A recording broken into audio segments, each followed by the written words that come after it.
Assalamualaikum warahmatullahi wabarakatuh. Pada video kali ini kita akan membahas mengenai decision making di dalam pemrograman bahasa C, terutama bahasa C dalam pemrograman Arduino. Sebelum kita berlanjut ke masalah decision making, pada dasarnya decision making itu adalah melakukan operasi logik ya, di mana misalnya kita membandingkan satu variabel dengan variabel yang lain atau dengan konstanta yang lain. Kita lihat di sini misalnya di sebelah kanan ada berbagai operator yang digunakan untuk melakukan pembandingan. Ya, yang pertama adalah operator lebih dari, kemudian operator lebih dari atau sama dengan, operator kurang dari, sama dengan, dan operator equal atau sama dengan ya. Dan kemudian operator not equal.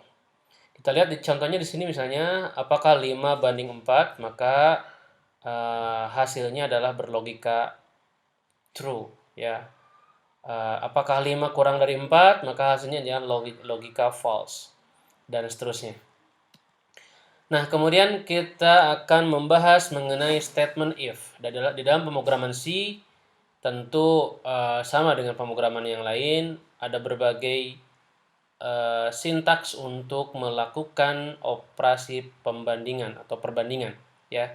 Nah, if statement ini adalah mengecek suatu kondisi ya, suatu ekspresi, dan jika ekspresi tersebut berlogika benar atau true, maka statement yang ada di blok if tersebut akan dieksekusi ya. Nah, kita lihat misalnya di sini operasinya secara chart ya. Jika kondisi true ya, maka statement akan dieksekusi. Sedangkan jika kondisinya tidak terpenuhi atau false, maka yang dieksekusi adalah statement atau baris program setelah blok if tersebut.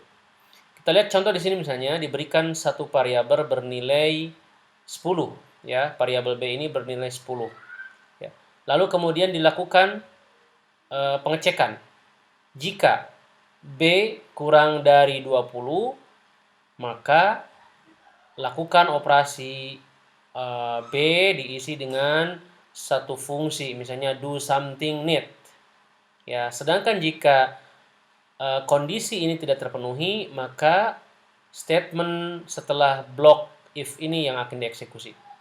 Karena di sini B itu bernilai 10 dan ketika dicek bahwa B itu memang kurang dari 20 dan hasilnya true, maka statement di blok if ini yang akan dieksekusi.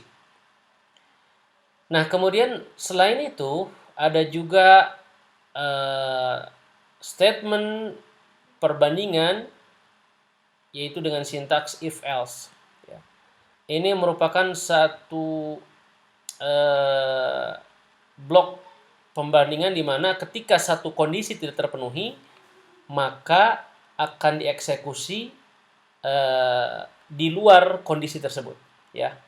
Ya, sintaknya seperti ini, if ya, ekspresi apakah hasilnya true atau false. Jika true, maka blok atau statement di blok di blok if ini akan dieksekusi.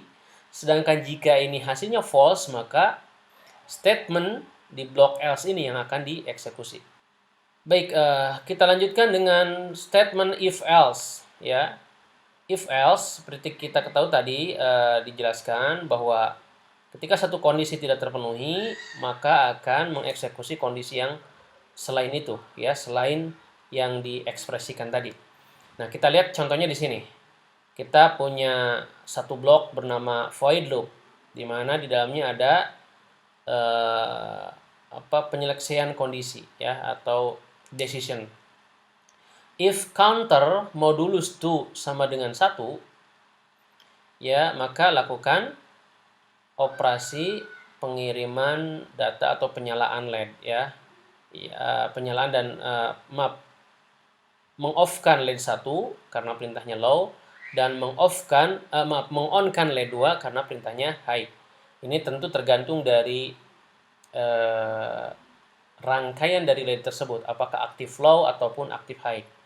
Nah, kita berikan contoh misalnya counter isinya atau variabel counter ini adalah value-nya 10. 10 dibagi 2 maka hasilnya 0. Tentu ini tidak terpenuhi. Maka yang akan dieksekusi adalah statement-statement yang ada di blok else ini.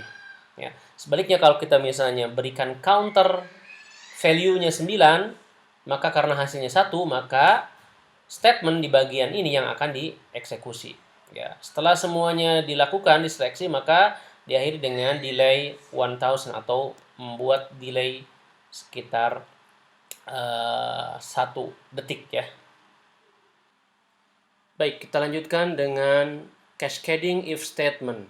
Ya, setelah kita tadi memahami ada 2 jenis penyeleksian kondisi atau decision making di dalam pemrograman C, yaitu dengan if dan if else, maka memungkinkan juga bahwa dalam satu blok if ataupun if else terdapat blok penyeleksian kondisi yang lain, ya, apakah itu if saja ataupun if else. Sebagai contoh misalnya di sini ada satu blok penyeleksian kondisi di mana dicek apakah my day itu sama dengan 1. Ya, jika hasilnya true maka lakukan eksekusi do Sunday stuff, ya. Else, tetapi jika my day bukan 1, maka akan dicek lagi. Jika my day 2, maka statement do Monday stuff akan dieksekusi. Sedangkan kalau my day bukan 2, ya, sebaliknya my day itu adalah 3, maka yang akan dieksekusi adalah do Tuesday stuff dan seterusnya, ya. Jadi cascading ini adalah suatu bentuk dari statement if ataupun if else di mana mengandung if atau if else yang lainnya. Nah, kita beralih ke blok atau statement penyeleksian kondisi yang lain, yaitu dengan switch, ya. Switch mempunyai sintaks sebagai berikut, ya. Switch ini keywordnya adalah switch, kemudian ekspresinya apa? Misal, apakah counter yang akan dicek adalah variabel counter, ya. Jika counter isinya 1, maka di bagian ini yang akan dieksekusi. Sedangkan jika counter isinya 2, ya, cache 2, maka akan dieksekusi blok yang cache 2 ini dan seterusnya. Kita dapat menambahkan sebanyak yang kita inginkan cache-nya itu tergantung dari kebutuhan. Bahkan cache-nya itu bukan hanya number, bisa jadi dalam bentuk char, ya. Bisa dalam bentuk karakter. Nah, tetapi perlu diingat bahwa suatu blok switch cache harus mempunyai bagian default, di mana ini adalah untuk mengecek jika ekspresi tersebut tidak sesuai dengan cache 1 dan seterusnya, maka akan yang dieksekusi adalah statement di bagian default.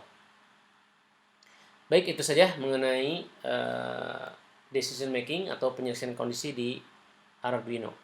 Terima kasih.